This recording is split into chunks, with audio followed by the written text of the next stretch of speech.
নমস্কার, দেখছেন কলকাতা টিভি। আমি সুদীপ্ত রয়েছি আপনাদের সঙ্গে। শুরু করছি জেলা সারাদিন। প্রথমে যে খবরের দিকে নজর রাখবো, সন্দেশখালী যাওয়ার পথে শুক্রবার মাঝ রাস্তা থেকে ফিরতে হলো বিজেপির কেন্দ্রীয় প্রতিনিধি দলকে। নাড্ডার নির্দেশে সন্দেশখালীর মহিলাদের সঙ্গে কথা বলার পরিকল্পনা করেন তারা। রামপুরেই বিজেপিকে আটকায় পুলিশ। বিক্ষোভ, বচসায় উত্তপ্ত হয়ে ওঠে রামপুরের লস্করপাড়া। কেন্দ্রীয় মন্ত্রী তাদের সাথে সেইভাবে বিহেভ করুন।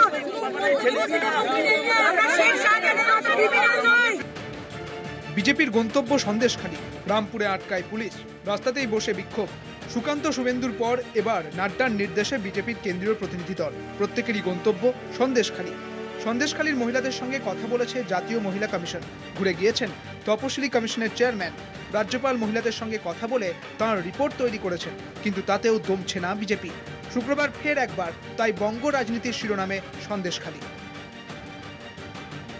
রামপুরে পুলিশের ব্যারিকেডে আটকে পড়ে বিজেপির প্রতিনিধি দল। বাধা পেয়ে পুলিশের সঙ্গে বচসায় জড়িয়ে পড়েন তারা। বিক্ষোভ, কথা কাটাকাটির জেরে উত্তপ্ত হয়ে ওঠে এলাকা। তৃণমূল প্রতিনিধিরা সন্দেশখালী যেতে পারলে কেন বিজেপি নয়, প্রশ্ন তোলেন নাড্ডার প্রতিনিধিরা।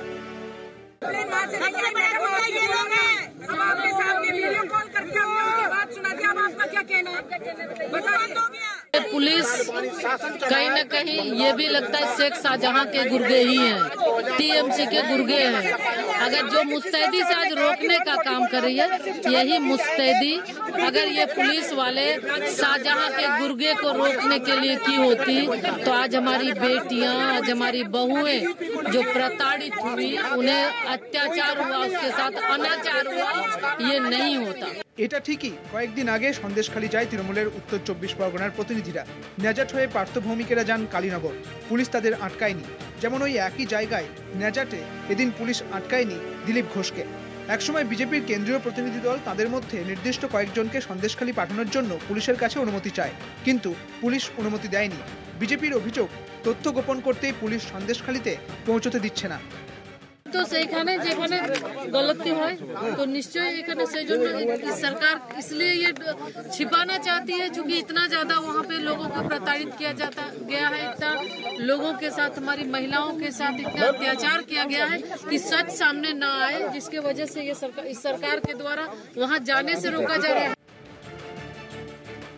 জাতীয় মহিলা কমিশনের প্রতিনিধিদের সঙ্গে কলকাতা টিভি ও সন্দেশখালীর মহিলাদের সঙ্গে আলাদাভাবে কথা বলে তাদের অভিযোগের কথা জানতে চায়। শিবু হাজরা, শেখ শাহজাহান, উত্তম সর্দার এরাই করে বেড়াচ্ছে এইসবগুলো। এই সন্দেশখালীটাকে একদম মানে কি বলবো, আতঙ্ক সৃষ্টি করে দিয়েছে ওরাই। দলের উপরে ক্ষুব্ধ না শুধুমাত্র শাহজাহান, শিবু, শাহজাহান শেখের উপরে, আমরা উত্তম সর্দারের উপরে ক্ষুব্ধ। আপনাদের বাড়ির কোনো মহিলার উপরে নির্যাতন হয়েছে? আপনার বাড়ির হয়েছে? না, হয়নি। আপনি এরকম কাউকে চেনেন যে মহিলার উপরে নির্যাতন হয়েছে? যাদের উপরে হয়েছে তারা কি বলেছে, বলবে? না, আমাকে ডাকেনি। আপনার উপরে শারীরিক নির্যাতন হয়েছে? না, আমাকে নির্যাতন করেনি। হয়নি আপনার উপরে শারীরিক নির্যাতন? আমার উপরে শারীরিক নির্যাতন।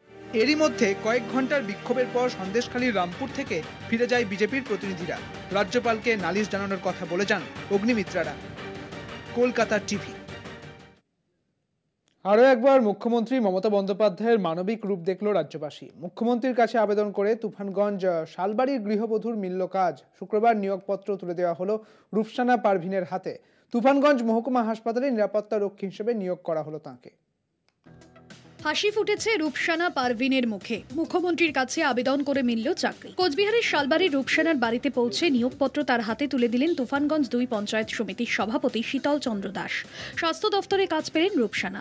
বর্তমানে তাকে তুফানগঞ্জ মহকুমা হাসপাতালে সিকিউরিটি গার্ড হিসেবে নিয়োগ করা হয়েছে। মানে সিএম যেভাবে বলেছেন ডিএম সেইভাবে নির্দেশ দিয়ে আজকে মানে হেলথ ডিপার্টমেন্টের যারা আধিকারিক আছে মানে সেই দপ্তরে ওনার একটা কাজের সংস্থান হয়েছে, তারই অ্যাপয়েন্টমেন্ট দিতে আজকে সবাই উপস্থিত হয়েছেন আর কি। তো তাকে হসপিটালে একটা সিকিউরিটি গার্ড হিসেবে নিয়োগ করা হলো। 3 যমজ সন্তান নিয়ে একেবারে নাজেহাল অবস্থা। তার উপর স্বামী অসুস্থ।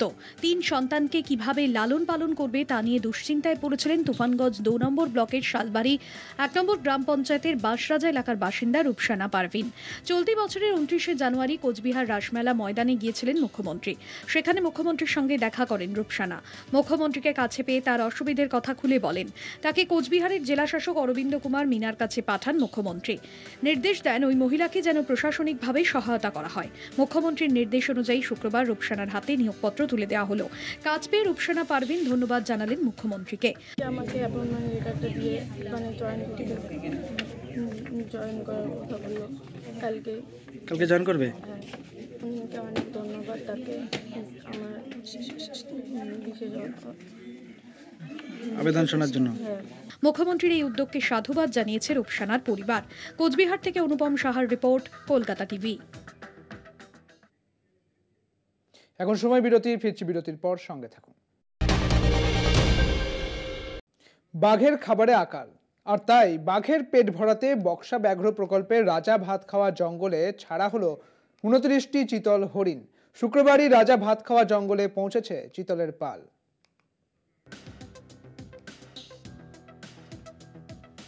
অহিংসা পরম ধর্ম, জীব হত্যা মহাপাপ, এহেন মানবিক নীতিতে সম্পূর্ণ উদাসীন প্রকৃতি জগৎ।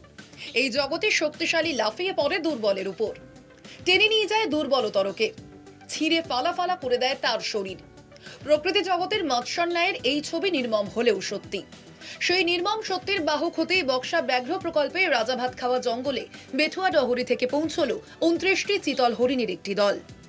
জঙ্গলের মধ্যে মৃত্যু ফাঁদ পাতা নিরীহ ভীরু চিতলের দল তা জানি না বলেই লাফিয়ে লাফিয়ে চলেছে জঙ্গলের ভিতর।